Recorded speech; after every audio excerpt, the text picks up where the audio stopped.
Making headlines tonight. Garbage disposal. President says lack of awareness. Main cause for unnecessary issues. First at 9. This is Other Derana 24/7. Sitem issue. Dr. Neville Fernando says they do not obey the government guidelines on new admissions. Errors in Election Act. Elections Commissioner highlights loopholes in Local Authorities Elections Act. Invalid lotteries. National Lotteries Board Chairman clarifies matter. Investigation to be conducted. Making headlines in sports tonight. Disciplinary action. Lasith Malinga pleads guilty and Sri Lanka cricket allows him to play against Zimbabwe.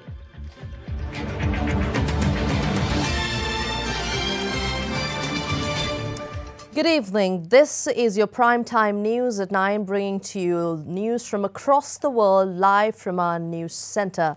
We begin with your local stories. President Maithripala Sirisena says that lack of awareness among the public on proper waste management is the main cause behind unnecessary issues. The President made these remarks during a meeting at the Presidential Secretariat today to systematise waste management at local government institutions. The meeting, which was attended by Prime Minister Ranil Wickremesinghe, several ministers and heads of the local government authorities, discussed the matters regarding reconstruction of garbage dump sites, removing garbage piled up in flood-affected areas, and introduction of machines enabling rapid compost generation. Furthermore, seeking contribution of the private sector to systematize the waste management process, issuing a gazette notification to minimize the use of polythene and plastic, as well as implementation of guidelines on waste management were also discussed. Questions arise from various quarters saying there are weaknesses in public awareness programs. They should be worked off from school students onwards. The President vested the responsibility of waste disposal within the Colombo city to the Chief Minister of the Western Province, Isuradeva Priya. Furthermore, provision of alternative land for people affected by recent adverse weather conditions were also discussed. The President instructed land from plantations be provided for affected people if there are issues in land provisions. Meanwhile, the motion filed by the Colombo Municipal Council seeking permission to dump garbage at the Karadiana waste dump was taken up at the Kasbah Magistrates Court. However, the court rejected the motion and directed the environmental organizations to look for possible damage to the environment. The case will be taken again on the 11th of July. Prime Minister Ranil Wickremesinghe stressed the necessity of assistance from all groups, including religious leaders, to combat the spread of narcotics in the country. The Premier made the statement today at an event organised by the National Dangerous Drugs Control Board, commemorating the International Day Against Drug Abuse and Illicit Trafficking. Sri Lanka has become a hub for international drug trafficking today. The number of drug addicts has also increased in the country. We have to strengthen the implementation of laws and awareness. Firstly, the number of officers in the Police Narcotics Bureau is not enough to deal with drug-related issues in Sri Lanka. We have to pay attention to two facts. First, how we should stop the entry of drugs into Sri Lanka. The other is how to stop the use and the distribution of drugs. Usage of drugs has increased in Colombo North, Colombo Central and beyond Caledonia. Steps are being taken to strengthen the law. Discussions are being carried out regarding draft legislation on preventing organised crime.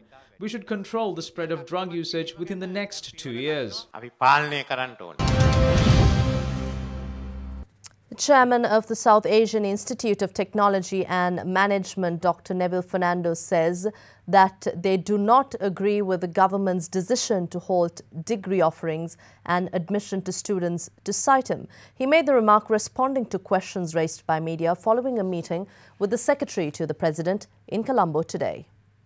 A group including the chairman of Sitem and management met Secretary to the President, PBR Bekon, to discuss the communique issued by him, which says the government has decided to halt Sitem from admitting students and offering degrees until the issuance of the gazette citing conditions for the institute. Following discussions with the secretary to the president, they addressed media. There is a faction in the GMOA and the Medical Council who send students abroad. They organize protests against CITEM. When the underprivileged go on protesting and get remanded, they're paid hundreds of thousands. If they strike again, I request the government to make medical services an essential service and to seize their property. No,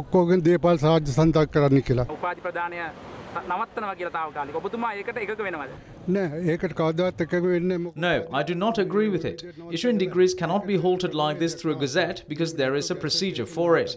We have temporarily halted registering new students and we will restart it after the ruling on the 5th of July.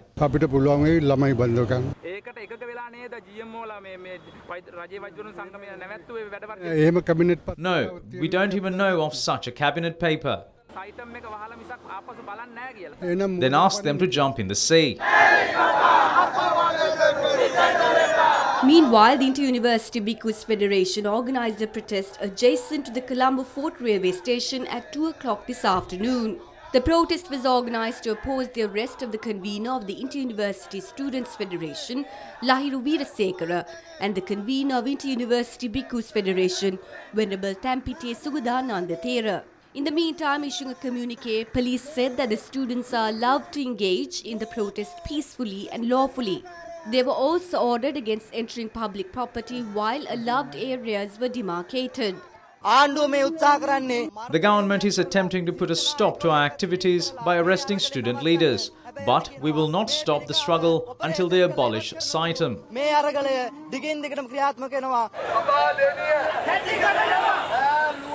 A protest was organised by the Government Nurses Association, Interim Medical Services United Front and Health Services Trade Union Collective to support CITEM adjacent to the Ministry of Health today. They also opposed Inter-University Students Federation forcibly entering the Ministry of Health and damaging the public property.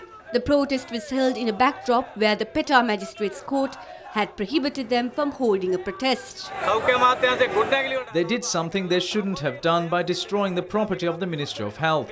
This was directed by the GMOA. This is a serious offence. The United Students Front expressed their views on the recent protests carried out by the Inter-University Students Federation at a media briefing held today. There is a group of university students who have continuously failed in their exams and are now being controlled by corrupt politicians to display such violent behavior. A member from the GMOA made a statement recently encouraging students to bear arms if they are to find solutions to their problems. Please remember this. When you make such statements, there is a chance that you can be imprisoned for 7 to 10 years according to the law. Still on this CITEM matter, the Government Medical Officers Association said that the issue of the private medical college cannot be resolved with the government taking over the Neville Fernando Teaching Hospital. GMOA spokesperson Dr. Samantha Ananda made the remark at a media briefing, adding that certain parties are seeking to destroy the standards and norms of medical education. Government can take any decisions to recruit any hospitals, but it is definitely not an answer for this CITEM matter. The answer for this matter is the nationalization of CITEM Institute. In any country, any government is bound to protect the patient's right. That is the international norm, governance of the medical education as well as the doctors. It has been done by the Medical Council. Today, the CITEM problem is a result of breaking of this norm. This has understood by the President and the Prime Minister and most of the government ministers. But one politician is breaking the norm of this world. There's a well-organized plan using the police, so-called civil activities, their henchmen to attack the people who are protecting the patient's right. The postal strike, which was launched at midnight yesterday, disrupted services across the country, including the Central Mail Exchange in Colombo. Representatives of trade unions, however, say that they will continue the strike until they receive acceptable solutions for their issues. Postal employees launched the strike based on 3 demands. They call for the abolishment of the alleged decision taken by the government to build hotels at properties with existing post offices in Nuwara Eliya, Kandy and Galle Fort.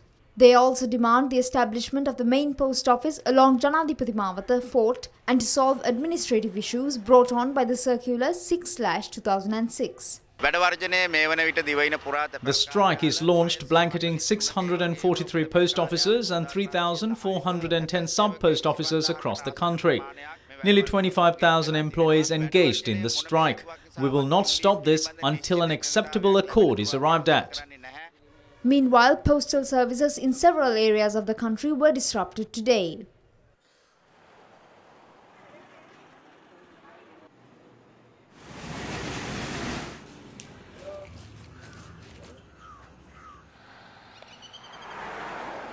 The post offices of Ambalanthota, Tissamaharama and Tangol in the Hambantota district continued their services as usual. The postmaster of Ambalanthota said that postal services were not halted to minimize the inconveniences caused to university applicants. Ambalanthota post office functioned today, but other post offices in the country are not. It is a great help for us. Meanwhile, Minister of Post, Postal Services and Muslim Religious Affairs also expressed his views on the matter. This is an unfair strike. Though this is an issue of the Postal Department, assistance of other sectors by way of assistance, observation and agreement is required pertaining to the recruitment procedure.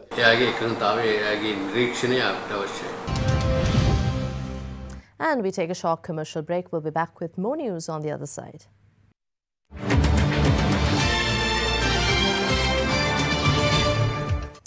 And addressing a media briefing at the Elections Secretariat today, Chairman of the Elections Commission, Mahinda Deshapriya, said that local government elections could be announced during the early October. Act number 22 of 2012, the Local Authorities Elections Amendment, had technical errors. Therefore, the amended draft was tabled in Parliament on the 2nd of June 2017. Political parties ask us to hold the election without being concerned about the Act. If somebody files a case, the whole election will be null and void. Thus, we are waiting until the Act is passed. The ball is in the Parliament's court. The Parliament must pass legislation and send it to the Elections Commission. Both governing and opposition parties say they are opposed to delaying elections. Under the current situation, the Elections Commission is prepared to announce provincial council elections by early October.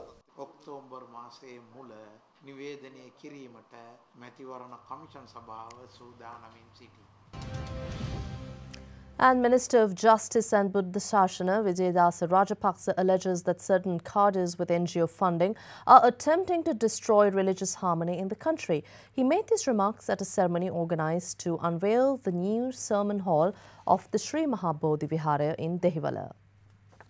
The sermon hall of the Sri Mahabodhi Vihara in Dehiwala was declared open by President Maithripala Sirisena yesterday. Various distinguished guests, including the Chief Prelate of the Amarapura sector, Most Venerable Kotugoda Dhamma Vasatera, was also present at the event. Various conspiracies are at play in Sri Lanka and across the world to disrupt religious harmony and divide the society.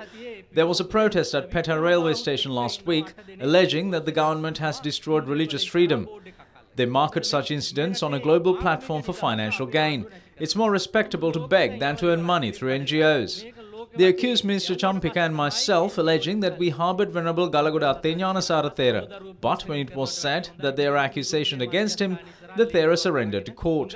Our clergy does not approve some of the Thera's conduct, but the chief prelates of the Asgiri and Malwata chapters said relevant authorities should pay attention to several matters in the country. We should listen to them. UPFA parliamentarian Bandula Gunawardena today questioned the legality of having both lotteries boards under the purview of the Minister of Foreign Affairs. He made these remarks at a media briefing held in Colombo today, while also touching on the government's recent expenditure.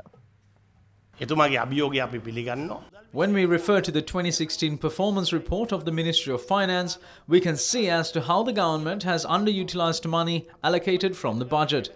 The Ministry of Education has utilised only 32% of its allocated budget. The Minister also announced that he will stabilise the rupee in a week, but if you look at the current value of the rupee against the dollar, it is 150 rupees. Who is responsible for this? A cabinet paper will be put forth regarding state-owned properties. The government has given these properties to private stakeholders on lease. Once these properties are developed, they are leased back to the government. සියල්ල පුද්ගලිකාංශයට බදු දෙනවා. And Chairman of the National Lotteries Board, Attorney at Law Shamla Pereira, says that allegations made by UPFA parliamentarian Bandula Gunawardena with regard to the distribution of invalid lottery tickets are false. She made this statement at a media briefing held in Colombo today. For instance, the Goviseta lottery, it has no drawing date and it also does not have a drawing number. People buy these tickets. What does the government say on this? Is this the right way to make money for the President's fund? Issuing a release today, the National Lotteries Board pointed out that the alleged lottery ticket shown by the MP was a sample of a lottery ticket which required approval for print. Furthermore, the board rejected allegations put forth by the MP on the tender procedure, as the revised tender procedure introduced in 2016 was able to save 58 million rupees to the NLB. අපි හිතන්නේ ඒක ජනතාව නොමග යැවීමට කරපු වෑයමක් විදියට. We believe that this was done in order to mislead the public. The reason why such allegations were made is to break apart our institution, which will affect 20,000 persons who are involved in the sale of lottery tickets. When such comments are made due to political reasons, it is those who are engaged in the trade that will be affected. මෙන්න මෙහෙම එකක් තමයි පෙන්වන්නේ. මේක ලොතරැයි පතක් නෙමෙයි. The MP showed a lottery ticket such as this one. This is not a lottery ticket. This will be a valid lottery ticket only if there are drawing numbers. The MP said that this particular lottery ticket was to be drawn on the 17th of this month, but there is no drawing date or drawing numbers. Then how can he say that this was to be drawn on the 17th? We had our doubts, therefore we would like to request the Minister that if there is such an issue, to please send us the lottery ticket in question and we will find out where the mistake was made. According to standards and norms of the printing process, there is no reason for such a lottery ticket to be distributed among the public. දැන් මුද්‍රණය කරන ක්‍රියාපිළිවෙත අනුව මෙවැනි එකක් එළියට යන්න කිසිම හේතුවක් නැහැ.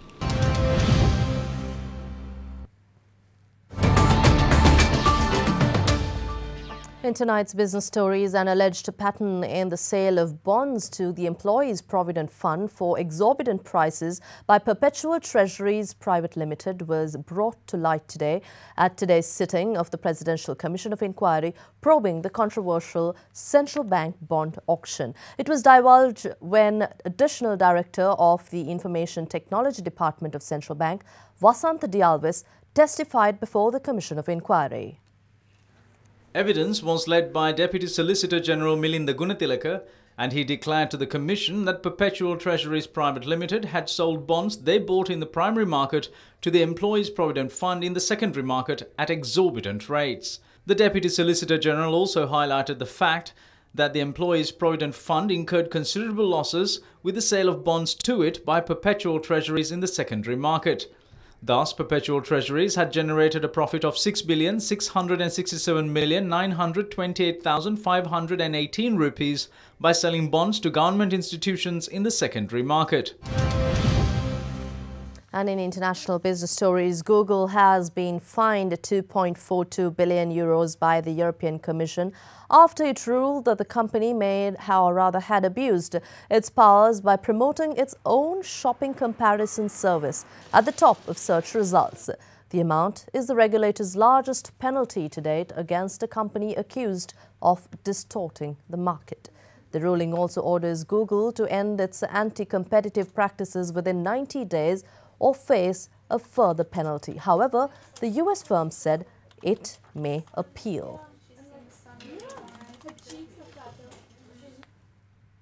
And the Colombo Bourse closed in red at the start of the week despite foreign flows to selected stocks. The all-share price index ended at 12.15 points down to close at 6,703.18, while the S&P SL 20 index lost 5.31 to close trading at 3,909.99. And we have Hansini Baddage from First Capital with the full update of today's market trading. We saw turnover and volume significantly declining. High foreign participation led to a net foreign inflow of 395 million rupees. Today's largest foreign buying was seen in Tokyo and commercial bank non-voting shares. Largest foreign selling could be seen in Ceylon Coal Stores and HNB. We saw price decline in 80 negative counters led by CTHR and HNB surpassed the effect of 66 positive counters. And the Sri Lankan rupee traded slightly weaker today, and the spot rupee, which has been trading for the sixth straight session, traded at 153 rupees and 25 cents or 35 cents per dollar, compared with Friday's close of 153 rupees and 22 cents to 30 cents. Now we take a look at how the Sri Lankan rupee traded against major currencies during the day.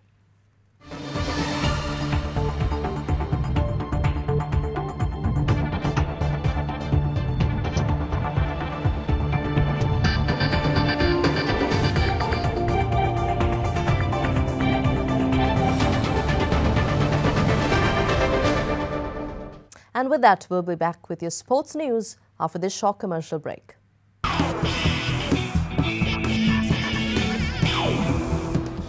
And in your sports news tonight, amidst a wave of controversy with the departure of head coach Graham Ford, Sri Lanka Cricket earlier today launched the Zimbabwe tour of Sri Lanka.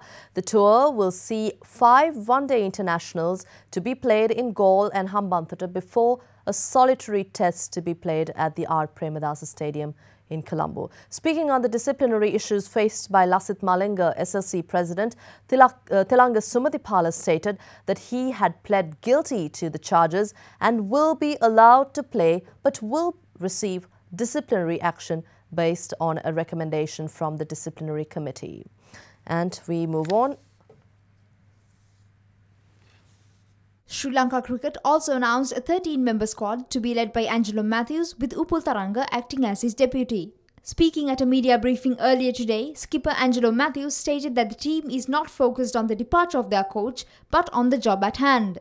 It's beyond our control. Well, look, as players, we've got to go out there. It's our duty to, try and perform to our very best on the field, and off the field, whatever happens, it's beyond our control. But yes, Fordy has been a fantastic, one of the best in the business, and I'll be sorry to see him go. But we've got to move on, and we've got to look ahead towards this series. Also speaking at the media briefing, President of Sri Lanka Cricket, Thelanga Sumathipala, emphasised Zimbabwe's contribution to Sri Lanka Cricket and stated Sri Lanka Cricket would always support Zimbabwe cricket in any way required. I remember in '96 what a struggle for us to convince teams to come to Sri Lanka after 31st of January. Our central bank was bombed and we only had 5 days to prove the place is safe to play cricket. Only Kenya and Zimbabwe decided to come to Sri Lanka at that time. West Indians and Australians have pulled out. So any given time, any time, we will always remember. As a country who stood by us, we'll always stand by you. Still in cricket, Australia got their campaign in the ICC Women's World Cup underway in style with an 8-wicket thrashing of the West Indies last evening. Having won the toss and electing to bat, the West Indies were bowled out for just 204 in 47.4 overs, with Elise Perry picking up 3 for 47 for the Aussies. In reply, Australia's opening pair, Beth Mooney and Nicole Bolton, put on a brilliant 171-run partnership, with Bolton's unbeaten 107 carrying her side over the line with 12 overs to spare. And there it is. Look at the delight on her face. So she moves to 100. Also making top story in sports, Sri Lanka's leading powerlifter Ransilu Jayathilaka set a new Asian record in the 1,200 or rather 120 kilogram deadlift category with a lift of 315 kilograms.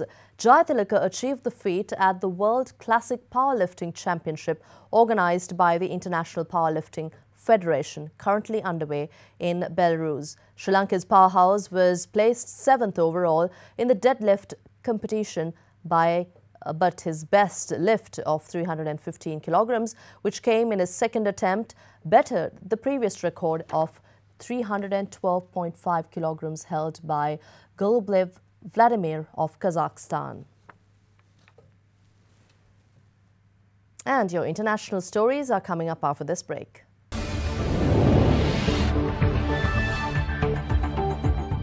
Welcome back. US President Donald Trump and Indian Prime Minister Narendra Modi have urged Pakistan to ensure its territory is not used to launch terror attacks.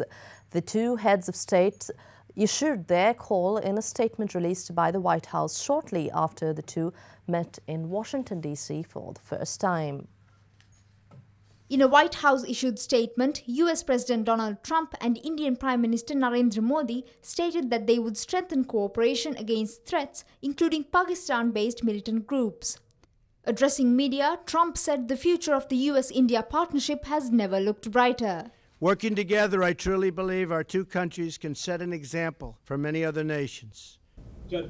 We have agreed to enhance our cooperation in fighting against these scourges. Fighting terrorism and doing away with their sanctuaries and safe havens will be an important part of our cooperation.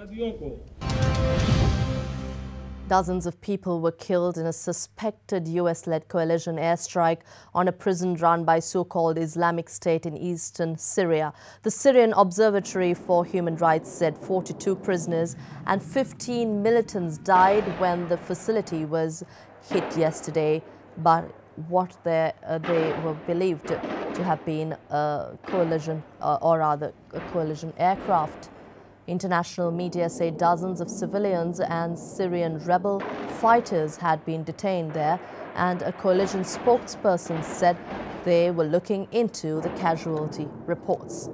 Meanwhile, the US says it has identified potential preparations for another chemical attack in Syria, and issuing a statement warned Syrian President Bashar al-Assad of a heavy price if another strike occurred.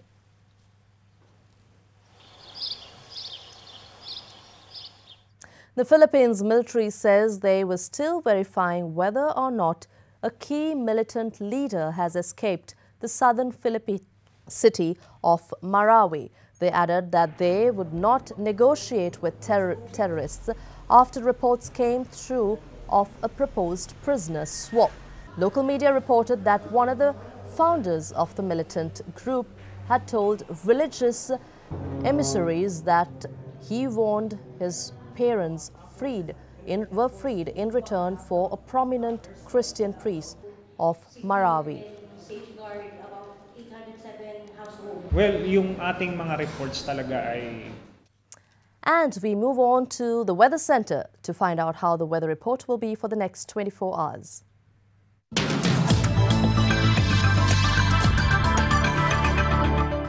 Thank you, Indivari, and welcome to the Weather Center. Now, the next 24 hours will see the wet weather brought on by the southwest monsoon gradually recede, although people in the western, Sabragamo, central, southern and northwestern provinces may have to be cautious due to thunder showers. Rains are also forecast in Kegol, Ratnapura and Kalutara districts with up to 75 millimeters of rain. In the meantime, fairly strong winds of about 50 kilometers per hour can be expected in the Matale, Patiklo and Hambantota districts. It's now time to take a look at the city-by-city forecast.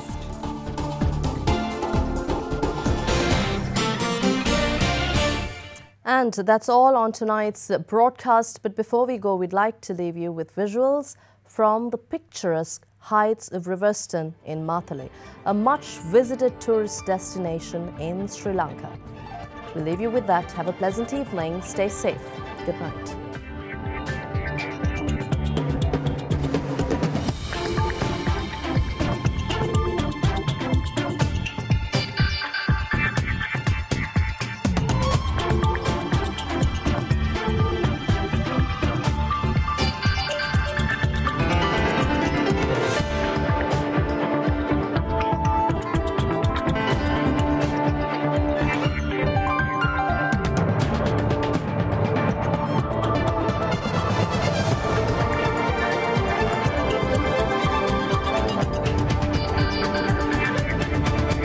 Bringing you the news and information 24 hours a day. This is Sri Lanka's premier news channel, Derana 24/7.